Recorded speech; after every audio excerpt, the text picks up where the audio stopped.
The Young Sheldon sequel series, Georgie and Mandy's First Marriage, has the perfect opportunity to replace Sheldon Cooper. But it can only happen under one condition. Sheldon's move to California marked the prequel's end, even though it was still very popular. Young Sheldon's cancellation was divisive. But at least the franchise is continuing with a brand new offshoot that will focus on Georgie and Mandy's life as a family with baby Cease. Since not much is revealed about their romance in The Big Bang Theory, Georgie and Mandy's First Marriage has more creative freedom with their story. Specific plot details are still scant for Georgie and Mandy's First Marriage. However, some pertinent details have already been confirmed ahead of the production start. On the heels of the Young Sheldon finale, it was revealed that the events of the show will pick up around a month or two after George's unexpected death and funeral. Unlike theories about the couple potentially moving out of Medford, the couple will continue to be based out of the small Texas town. Finally, if Emily Osment gets her wish, one The Big Bang Theory actor will be part of the Young Sheldon sequel. Jerry O'Connell's older Georgie would be the perfect narrator for Georgie and Mandy's spinoff. Emily Osment is trying to bring the adult Georgie actor to the Young Sheldon sequel. As the cast and crew prepare to return to the set for production, Osment reveals that she's working to get Jerry O'Connell to play adult Georgie in Georgie and Mandy's First Marriage, especially since their paths always cross in Los Angeles. This shouldn't be a problem, considering that Young Sheldon had set the precedent with regard to adult Georgie's proposed role. In any case, O'Connell has also expressed his desire to return to the Big Bang Theory franchise years after he appeared in the nerd-centric sitcom. Like Jim Parsons' older Sheldon, O'Connell can be the narrator of the upcoming spin-off, with a potential cameo at the end of the series. This allows Georgie and Mandy's First Marriage a direct line to the Big Bang Theory. Like Jim Parsons' older Sheldon, O'Connell can be the narrator of the upcoming spin-off, with a potential cameo at the end of the series.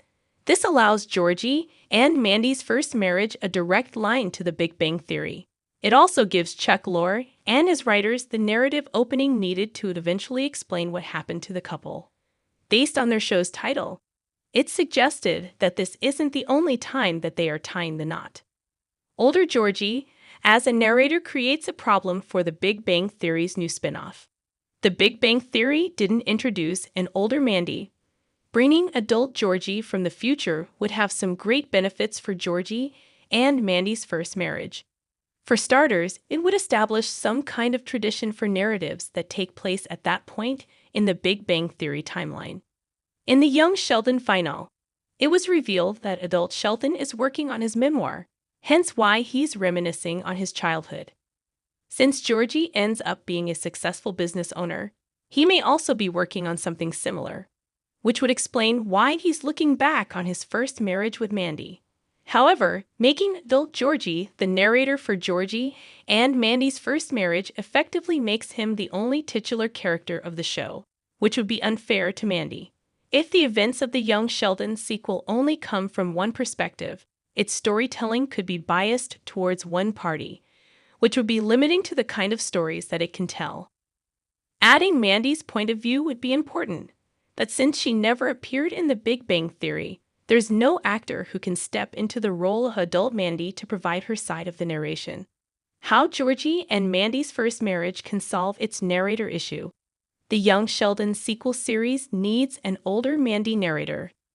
Luckily for Georgie and Mandy's First Marriage, there's a simple way to tackle this issue. Firstly, cast someone older to play the role of Mandy for the future. Lorre and his team can also use this as a new mystery that would get people invested if the Young Sheldon follow-up doesn't reveal beforehand who is voicing the older version of Osment's character. This could lead to her and O'Connell's physical debut towards the end of Georgie and Mandy's First Marriage, similar to Parsons' adult Sheldon cameo in the Young Sheldon flash-forward. Regardless of how they want to do it, making sure that Mandy is well represented in terms of framing her and Georgie's first marriage is important to ensure that it has a different approach to voiceovers than its parent show.